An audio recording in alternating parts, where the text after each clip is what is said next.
Pollution en ville, cette ville, alors vu l'écriture, je pense que c'est en Asie ou un truc comme ça, en Indonésie peut-être? Elle tente de bloquer les stations-service. Ah non, c'est en Inde, OK. La capitale de l'Inde essaie de restreindre la circulation des voitures thermiques pour faire baisser la pollution de l'air. La ville a essayé de bloquer l'accès des stations-service aux vieilles voitures. Ça n'a pas fonctionné comme prévu. Quelques heures après la mise en place du dispositif, les autorités ont dû faire face à une série de dysfonctionnements. Les équipements censés identifier automatiquement les véhicules interdits de ravitaillement ont mal fonctionné. Résultat, confusion, altercation entre automobilistes et opérateurs, et une application inégale de la mesure. Le ministre de l'Environnement a reconnu publiquement l'échec du dispositif. Il a évoqué des difficultés technologiques cruciales. Cette mesure visait à donner un coup d'accélérateur à une décision de justice datant de 2018 qui interdisait déjà la circulation des voitures diesel de plus de 10 ans. Une interdiction restait lettre morte dans une ville de plus de 30 millions d'habitants, régulièrement classée parmi les plus polluées du monde. L'urgence sanitaire est pourtant bien réelle. La pollution atmosphérique qui provoque chaque année des milliers de décès prématurés. Mais New Delhi peine toujours à mettre en œuvre des solutions efficaces. Ok, d'accord, bon. Alors, ils ont essayé quoi? De scanner les voitures et d'interdire les modèles en question? Afin de forcer leur retrait d'immatriculation. Pour cela, des caméras de lecture de plaques d'immatriculation et des haut-parleurs ont été déployés dans les stations-service. Ouais, d'accord, ok.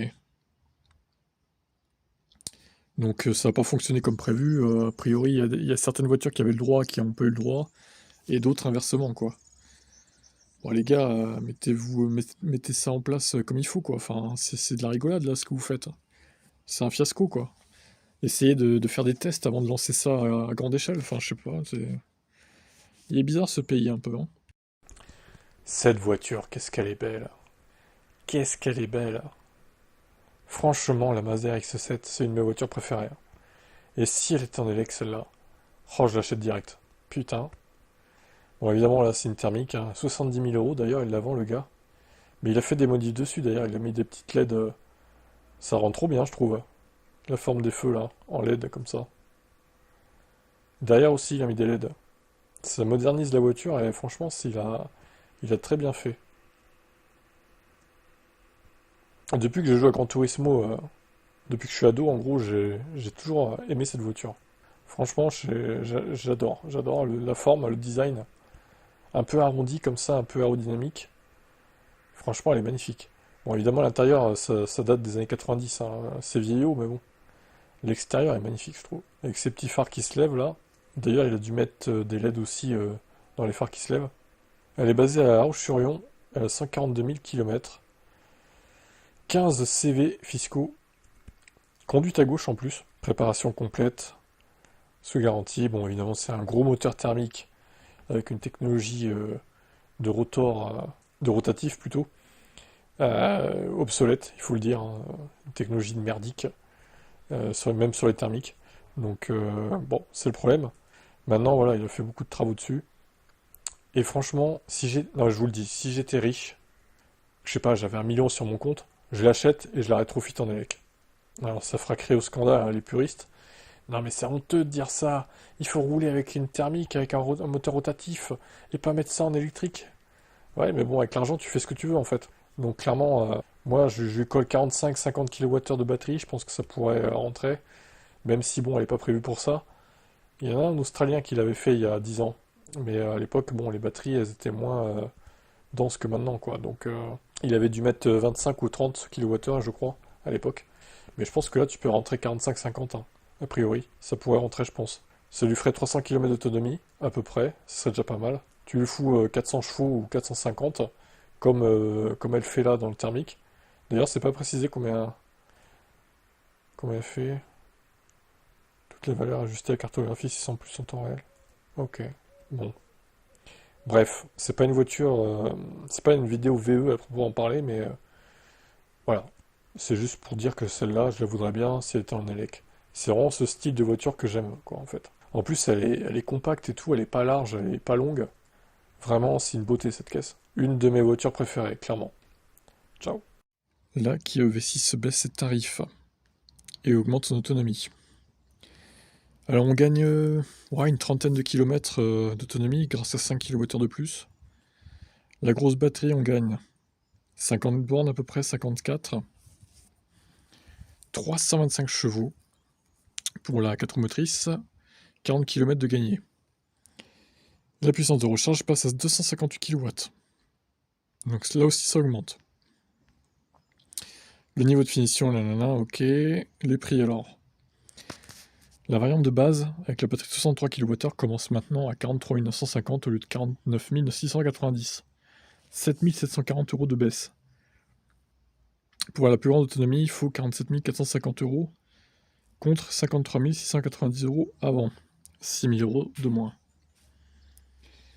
Ouais, enfin bon, est-ce que c'est vraiment si bien placé que ça, encore une fois? C'est dur à dire, hein. Je suis pas certain que ce soit si bien placé, moi. Ils ont fait un effort, certes, mais je suis pas sûr qu'elle ait le bonus, cette voiture, hein. D'ailleurs, elle l'a pas, hein. On est bien d'accord, hein. Donc, la baisse n'est pas suffisante chez Kia. Je regarde si elle a le bonus. Non, mais non, je crois qu'elle l'a pas. Elle l'a pas, elle est produite en Corée du Sud, donc elle l'a pas. Bref, il y a un effort de fait, et maintenant, ça sera pas suffisant, je pense, pour relancer les ventes. Opel Grandland, remise de 3 000 €, qui s'ajoute au bonus écologique. La base reçoit 213 chevaux, 73 kWh, de quoi donner une autonomie de 523 km. Semblable au modèle Y propulsion. Chargeur 11 kW de série, 160 ans d'essai. Dans l'Opel Store en ligne, le prix de départ n'est plus de 44 490, mais de 41 000 €. 3 500 € de remise quasiment. Et le bonus, qui peut s'ajouter également, 4 200 € de bonus, environ. Donc 7 700 € de remise. Ok, bah c'est toujours ça de prix, hein. Alors moi, encore une fois, si je devais avoir le choix entre le 3008 et celui-là, je prendrais celui-là parce que je le trouve plus joli, quoi. Enfin, le 3008, j'ai du mal avec son style. Celui-là est plus conventionnel, il me convient mieux, je dirais. Mais bon, c'est des véhicules assez grands pour les familles nombreuses, donc voilà. Ça me concerne pas de toute façon, mais voilà, si je devais avoir le choix entre les deux, je prendrais celui-là, qui me semble pas mal. La promo est là, à vous de voir ce que vous voulez faire. Norvège, ce pays européen, se convertit massivement à l'électrique. Alors, vu que je vois un vélo, vu les baraques, je pense que c'est les Pays-Bas. Danemark. Ah ouais, ok, bon. Au Danemark, la part des ventes de voitures électriques a atteint 82% au cours du premier semestre 2025. Wow, 82%, incroyable. Avec 89 547 voitures livrées entre janvier et juin 2025, le marché danois affiche une légère progression par rapport à l'année dernière. Au-delà du résultat global, c'est surtout la dynamique des véhicules 100% électriques qui est la plus marquante. Leur immatriculation bondit de 47% en un an. C'est dingue. Au cours du premier semestre 2025, près de 2 tiers des nouvelles immatriculations, tous segments confondus, sont désormais des modèles électriques. Cette tendance est encore plus nette chez les particuliers, avec une part de marché de 82%. De janvier à juin, un chiffre qui a même atteint 86% en juin. C'est fou, putain. Alors, le succès du modèle comme la Skoda Elroq, 4782, modèle ID4 aussi de Volkswagen, 4161, ou modèle Y, 3101, prouve que l'offre électrique est mature et de plus en plus complète. À Copenhague, comme dans le reste du pays, la bascule vers l'électrique est donc en train de devenir la norme.